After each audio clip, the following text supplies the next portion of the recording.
उत्तर प्रदेश के बलिया जिले का एक छोटा सा गांव बैरिया, वहीं जन्म हुआ एक रहस्यमयी संत का जिन्हें दुनिया जानती है चंगुर बाबा के नाम से। उनका असली नाम था बाबा चंगुराम, लेकिन जैसे जैसे चमत्कारों की कहानियां फैलती गई वो चंगुर बाबा बन गए। लोगों के अनुसार चंगुर बाबा एक सामान्य किसान परिवार से थे। बचपन से ही उनका झुकाव साधना और सेवा की ओर था। जैसे जैसे उम्र बढ़ी उन्होंने सांसारिक मोह माया से खुद को अलग कर लिया और तपस्या में लीन हो गए। धीरे धीरे लोग उनके पास अपने दुख दर्द लेकर आने लगे और बाबा की कृपा से कईयों को राहत भी मिली। ग्रामीणों के अनुसार चंगुर बाबा बिना कुछ खाए पिए कई दिनों तक समाधि में रहते थे। लोगों की गंभीर बीमारियां उनके छूने या बबूत देने से ठीक हो जाया करती थी। एक बार भयंकर बाढ़ में जब गांव डूब रहा था तो बाबा ने कथित रूप से गंगा का बहाव मोड़ दिया। इन चमत्कारों की कोई वैज्ञानिक पुष्टि तो नहीं है, लेकिन बाबा में लोगों की श्रद्धा इतनी गहरी है कि वे आज भी उन्हें जीवित संत मानते हैं। कहा जाता है कि जो सच्चे मन से बाबा से कुछ मांगता है उसे कभी खाली हाथ नहीं लौटना पड़ता। कुछ लोग मानते हैं कि बाबा के चमत्कार सिर्फ लोक कथाएं हैं और उनका महिमा मंडल अंध श्रद्धा को बढ़ावा देती है, लेकिन उनके भक्त जो बाबा को दिल से मानते हैं वही असली चमत्कार महसूस कर सकते हैं। ये पूरी कहानी थी भक्तों के नजरिए से। अब हम बात करते हैं असल कहानी की। जलालुद्दीन उर्फ छांगुर बाबा उत्तर प्रदेश के बलरामपुर जिले के मधुपुर गांव का मूल निवासी एक ऐसा व्यक्ति जिसे लोग शुरुआत में बहुत आम समझते थे। मुंबई में अंगूठियां रिंग बेचने वाले खिलाड़ी, लेकिन जो धीरे धीरे एक आध्यात्मिक गुरु का चेहरा अपना गया। 2020 में उन्होंने हाजीपुर जलालुद्दीन बाबा के नाम से खुद को एक सूफी या अर्ध आध्यात्मिक व्यक्तित्व साबित करना शुरू कर दिया। उनकी असली ताकत थी सादगी से धर्मांतरण का छल करना और साधना करना। गांवों, कस्बों, गरीब परिवारों, खासकर लड़कियों और महिलाओं को वह अपने जाल में फंसाता, जिससे रहस्य, प्रेम, चमत्कार और फंडिंग का आकर्षण सम्मिलित था। पुलिस रिपोर्ट बताती है कि उस जाल का केंद्र था लव जिहाद का जाल बुनना, जहां जाति के अनुसार प्रेम बिक्री होती थी। ब्राह्मण, क्षत्रिय परिवारों की बेटियों को 15 से 16 लाख रुपए दिए जाते थे, ओबीसी को 10 से 12 लाख तक और अन्य को 8 से 10 लाख तक भी दिए जाते थे। इस जाल में अंतर्राष्ट्रीय कड़ियां भी शामिल थी। इस्लामी देशों में इनकी यात्राएं भी होती थी, विदेश यात्रा और ढेरों बैंक ट्रांजैक्शंस। लगभग ₹100 करोड़ से अधिक की विदेशी फंडिंग और 40 से 50 बार इस्लामी देशों की यात्रा भी साबित हुई है। इसके चलते उनका रैकेट मनी लॉन्ड्रिंग की श्रेणी में भी आ गया। ईडी ने भी मामले को ट्रैक किया। इतना ही नहीं, आध्यात्मिक कपट की आड़ में छांगुर बाबा ने खुद को एक ईश्वरीय शक्ति व्यक्तित्व के रूप में प्रस्तुत किया। दुआ दर्शन, चमत्कारी छड़ी, हिजाबुद्दीन जैसे अट्टहासों से भरे जुमले जो ग्रामीणों की उम्मीद और अविश्वास दोनों को मोहित कर पाते थे। अब उन्हें स्कूल, मेडिकल संस्था और कॉलेज चलाने का दावा भी किया। असल में ये घटक रैकेट की आड़ में ये सब संस्थाएं चला रहे थे।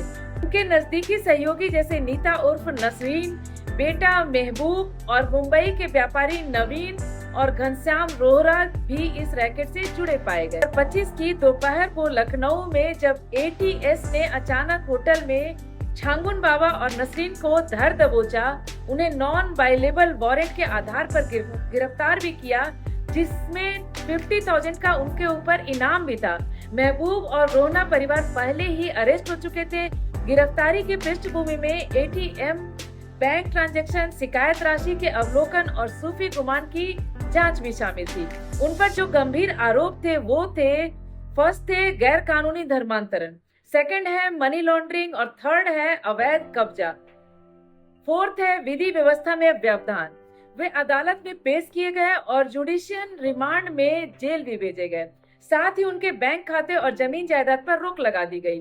फाइनली यूपी है तो बुलडोजर कार्रवाई होनी ही है। उसके बाद जो चेहरा उजागर हुआ, 8 जुलाई 2025 को बलरामपुर प्रशासन ने अपना दबदबा दिखाया।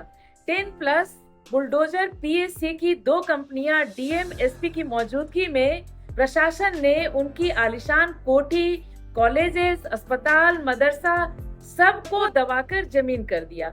ये कार्रवाई शहर कस्बों में चर्चा का विषय बन गई। कुछ ने इसे शानो शौकत की अमानवीय समाप्ति बताई तो कुछ ने इसे कानून का कठोर व्यवहार कहा। एटीएस की एफआईआर में अपराध सूचीबद्ध, ईडी की जांच में मौद्रिक कड़ियां सामने आई और जमीनी कार्रवाई का हिस्सा बन गई।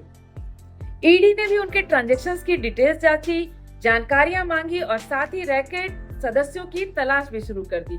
कुछ रिपोर्टरों में बताया गया कि 14 अन्य सहयोगी और ट्रेस किए जा रहे हैं। अदालत अब इस पूरे अवैध साम्राज्य का सच, उसकी पैठ और फंडिंग की इन्वेस्टिगेशन कर रही है। पूरे मामले ने एक हलचल पैदा कर दी है। यूपी महिला आयोग के अध्यक्ष ने दोषियों के खिलाफ फांसी तक की सजा की मांग की है। मुख्यमंत्री योगी आदित्यनाथ ने इसे देशद्रोह करार दिया और प्रशासन को कड़ा रुख अपनाने का निर्देश भी दे दिया। इन सब कहानी में विपक्ष भी पीछे नहीं रहे। विपक्षी दलों ने आरोप लगाया कि घटनाओं के पर्दे के नीचे राजनीतिक संरक्षण था और एफडर जरूर खुलनी चाहिए जिससे कि सच सामने आए। अब ये प्रश्न उठता है, अदालती खेल क्या होगी? नॉन बाइलेबल वारंट, ईडी एफआईआर, मजबूत गवाही, बैंक मोबाइल ट्रैक्स, ये सब अदालत की ओर बढ़ रही है। क्या इन्हें सजा होगी?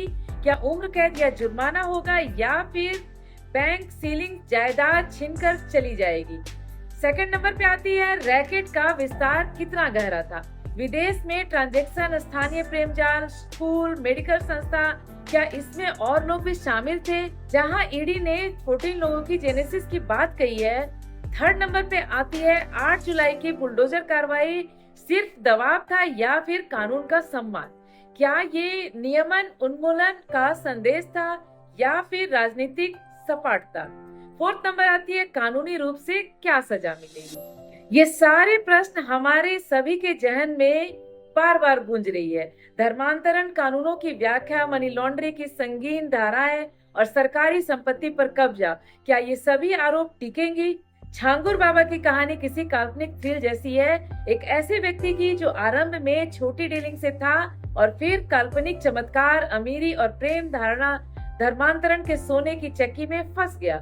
उसके पीछे एक संगठित टीम थी, लीडर, सहयोगी, फंड्स, कोरेटेड नेटवर्क। उसकी गिरफ्तारी ने सिर्फ एक व्यक्ति को ही नहीं गिराया बल्कि पूरी प्रणाली की कटीली परतों पर का पर्दाफाश किया। रैकेट, धर्मांतरण, संपत्ति, विदेशी ट्रांजैक्शन, सहकारिता और राजनीतिक प्रशासनिक सहमति, यह अब न्यायालय में उसकी तलाशी जारी है। क्या छांगुर बाबा को सख्त सजा मिलेगी? क्या ऐसे सिंथेटिक आध्यात्मिक रैकेट की जड़ें मिटेगी या ये केवल एक अध्याय था?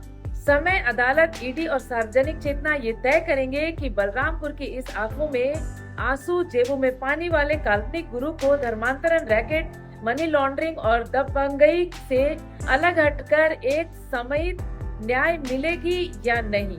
इस स्टोरी ने हमें भी भीतर से झकझोर दिया। हमारी कंट्री में ये क्या हो रहा है? जिस धरा पर हम अनेकता में एकता की बात करते, आप भी स्वच्छंद हैं अपने विचारों को रखने के लिए। आप भी अपनी राय कमेंट में दे सकते हैं।